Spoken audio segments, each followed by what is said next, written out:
ಸ್ಥಳೀಯ ಚುನಾವಣೆಗಳು ಬರ್ತಾ ಇವೆ. ಅದಕ್ಕಾಗಿ ಎಲ್ಲ ಪಕ್ಷಗಳು ಕೂಡ ಈಗ ಸಿದ್ಧತೆಯನ್ನು ಮಾಡಿಕೊಳ್ತಾ ಇದ್ದಾರೆ. ಇದರ ನಡುವೆ ಈಗ ಮುಖ್ಯವಾಗಿ ಬಿಜೆಪಿ ಜೆಡಿಎಸ್ ಏನಿದೆ ಅದರ ನಡುವೆನೇ ಎಲ್ಲೋ ಒಂದು ಕಡೆ ಯುದ್ಧ ನಡೀತಾ ಇದೆ.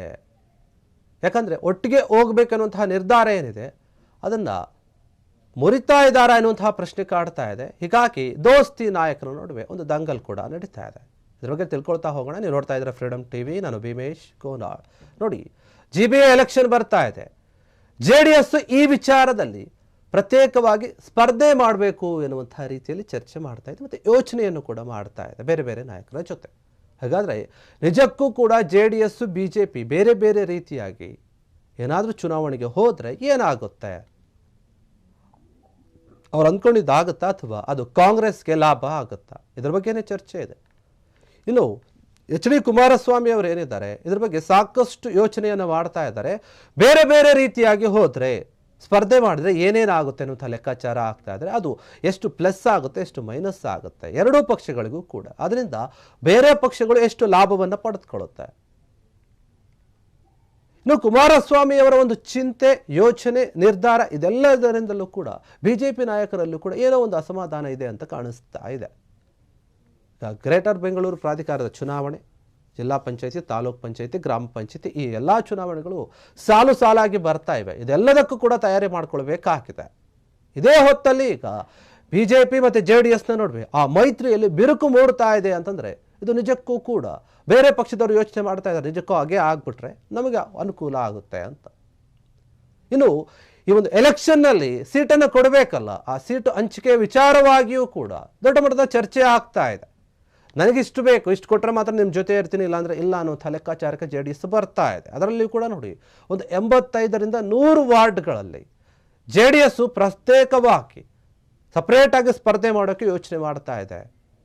ಇದನ್ನು ಯೋಚನೆ ಮಾಡ್ತಾ ಇರುವಂಥದ್ದು ಕುಮಾರಸ್ವಾಮಿ ಇವರ ಚಿಂತೆಯಿಂದ ಏನಿದೆ, ಅದು ಚಿಂತನೆಯಿಂದ ಏನಿದೆ, ನಿಜಕ್ಕೂ ಕೂಡ BJP ನಾಯಕರಿಗೂ ಕೂಡ ಗೊತ್ತಾಗ್ತಾ ಇಲ್ಲ ಏನು ಮಾಡೋಕ್ಕೆ ಹೊರಟಿದ್ದಾರೆ ಕುಮಾರಸ್ವಾಮಿ ಅವರು ಅಂತ. ಇನ್ನೊಂದು ಕಡೆ ನೋಡಿ, 2028ರ CM ಸ್ಥಾನಕ್ಕೆ ಕೂಡ ಮೈತ್ರಿ ನಾಯಕರ ನಡುವೆ ಈಗಾಗಲೇ ಒಂದು ಆಂತರಿಕವಾದಂತಹ ಪೈಪೋಟಿ ಶುರುವಾಗಿದೆ. ಇವಾಗಲೇ ಚರ್ಚೆ ಮಾಡ್ತಾ ಇದ್ದಾರೆ, ಮುಂದೆ ಎಲೆಕ್ಷನಲ್ಲಿ ಏನಾಗುತ್ತೆ ಅಂತ ಗೊತ್ತಿಲ್ಲ, ಯಾವ ಸರ್ಕಾರ ಬರುತ್ತೆ ಅಂತ ಗೊತ್ತಿಲ್ಲ, ಎಷ್ಟು ಸೀಟನ್ನು BJP ಗೆಲ್ಲುತ್ತೆ, JDS ಗೆಲ್ಲುತ್ತೆ ಅನ್ನೋದು ಕೂಡ ಇನ್ನೂ ಗೊತ್ತಿಲ್ಲ. ಹೀಗಿರುವಾಗ ಈಗಾಗಲೇ CM ವಿಚಾರವಾಗಿ ಚರ್ಚೆ ಆಗ್ತಾ ಇದೆ. ಕುಮಾರಸ್ವಾಮಿ ಅವರಿಗೆ ಕೊಡ್ತಾರೋ, BY ವಿಜೇಂದ್ರ ಅವರಿಗೆ ಕೊಡ್ತಾರೋ, R ಅಶೋಕ್ ಅವರಿಗೆ ಕೊಡ್ತಾರೋ, ಇನ್ನು ಬೇರೆ ಬೇರೆ ನಾಯಕರು ಯಾರಿದ್ದಾರೆ BJPಯಲ್ಲಿ ತುಂಬ ಸೀನಿಯರ್ ಆಗಿರುವಂಥವರು, ಅನುಭವ ಇರುವಂಥವರು, ಅವರನ್ನು ಕೂಡ ನೋಡ್ತಾರೆ. ಇವರೆಲ್ಲರೂ ಕೂಡ ಚರ್ಚೆ ಮಾಡ್ತಾ ಇದ್ದಾರೆ. ಹಾಗಾದರೆ ಏನಾಗಬಹುದು ಈ ಮೈತ್ರಿಯ ವಿಚಾರ? ಒಂದು ವೇಳೆ ಇವರಿಬ್ಬರು ಕೂಡ ಅನುಕೂಲ ಆಗಿ ಒಪ್ಕೊಂಡು ಹೋದರೆ ಮಾತ್ರ, ಇಲ್ಲಿ ಒಟ್ಟಿಗೆ ಹೋದರೆ ಮಾತ್ರ ಒಂದು ಚುನಾವಣೆಯನ್ನು ಗೆಲ್ಲಬಹುದು ಅನ್ನುವಂಥ ಸಾಧ್ಯತೆ ಇದೆ.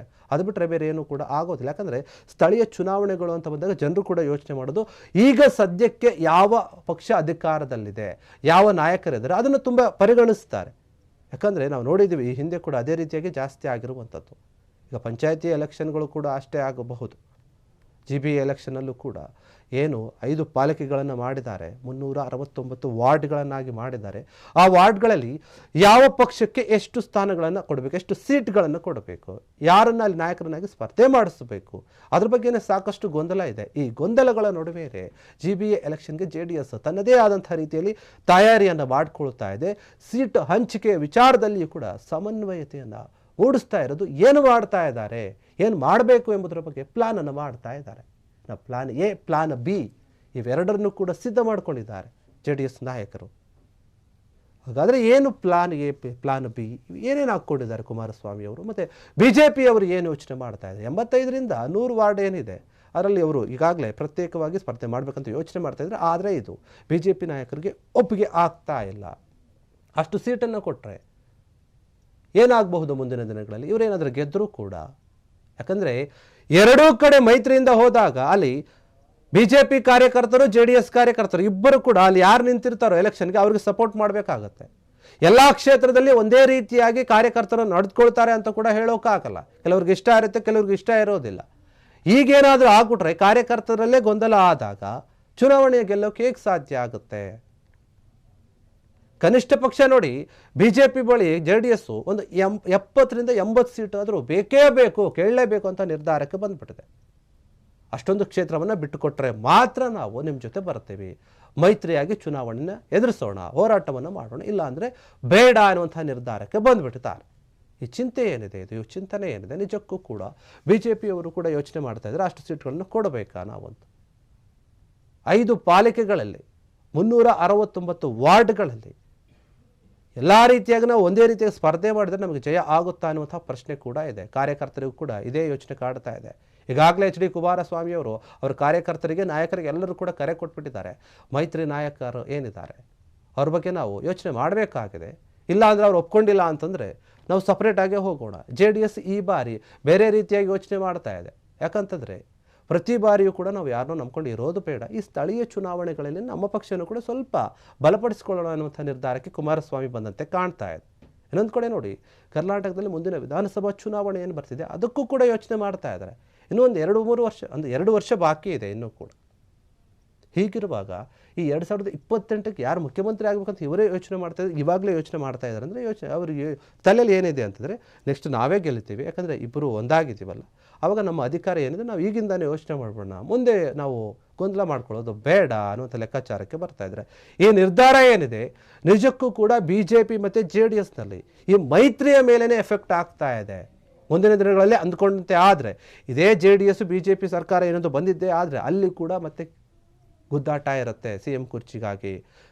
ಕುಮಾರಸ್ವಾಮಿ ಅವರಿಗೆ ಅನುಭವ ಇದೆ, 2 ಬಾರಿ ಮುಖ್ಯಮಂತ್ರಿ ಆಗಿದ್ದಾರೆ, ಅದನ್ನು ಕೂಡ ನೋಡ್ತಾರೆ. ಇನ್ನೊಂದು ಕಡೆ BJP ಒಂದು ಜಾಸ್ತಿ ಸ್ಥಾನವನ್ನು ತೆಗೆದುಕೊಂಡಿದ್ರೆ ನಾವು ಜಾಸ್ತಿ ಸೀಟನ್ನು ಗೆದ್ದಿದ್ದೀವಿ, ನಮಗೆ ಬೇಕು ಮುಖ್ಯಮಂತ್ರಿ ಸ್ಥಾನ ಅಂತ ಅವರು ಕೂಡ ಕೇಳ್ಕೊಳ್ತಾರೆ. ಇದ್ರ ಬಗ್ಗೆ ಚರ್ಚೆ ಆಗುತ್ತೆ. ಇನ್ನು ಇದೇ ವಿಚಾರವಾಗಿ ಬೇರೆ ಬೇರೆಯವರು ಮಾತನಾಡ್ತಾ ಇದ್ದಾರೆ. ನೋಡಿ, ಹಂಗೂ ಕೂಡ JDS ಬೇಕು ಅನ್ನೋದಾದರೆ ಅವರು ಗೆಲ್ಲಿ ಸಾಕಷ್ಟು ಎಷ್ಟು ಬೇಕು, ಎಷ್ಟು ಸೀಟ್ ಗೆಲ್ಲಬೇಕು ಅಷ್ಟು ಗೆದ್ದು ತಗೊಳ್ಳಿ ಅಂತ ಕೆಲವರು ಹೇಳ್ತಾ ಇದ್ದಾರೆ.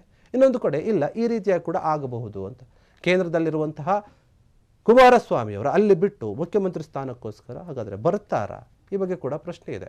BY ವಿಜಯೇಂದ್ರ ಅವರನ್ನ ಮುಖ್ಯಮಂತ್ರಿ ಮಾಡಬೇಕಂತ ಬೇರೆಯವರು ಹೇಳ್ತಾ ಇದ್ದಾರೆ.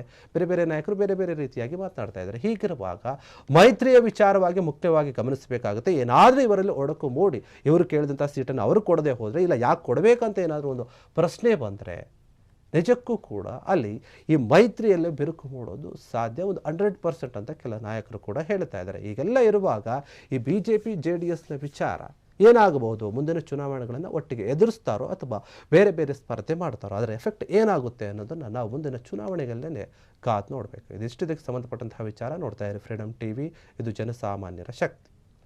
ಕ್ಷಣ ಕ್ಷಣದ ಸುದ್ದಿಗಳಿಗಾಗಿ ಫ್ರೀಡಮ್ ಟಿವಿ ಸಬ್ಸ್ಕ್ರೈಬ್ ಮಾಡಿ, ಲೈಕ್ ಮಾಡಿ ಹಾಗೂ ಫಾಲೋ ಮಾಡಿ. ಹೊಸ ಸುದ್ದಿಗಳ ನೋಟಿಫಿಕೇಶನ್ಗಾಗಿ ಬೆಲ್ ಐಕಾನ್ ಮೇಲೆ ಕ್ಲಿಕ್ ಮಾಡಿ.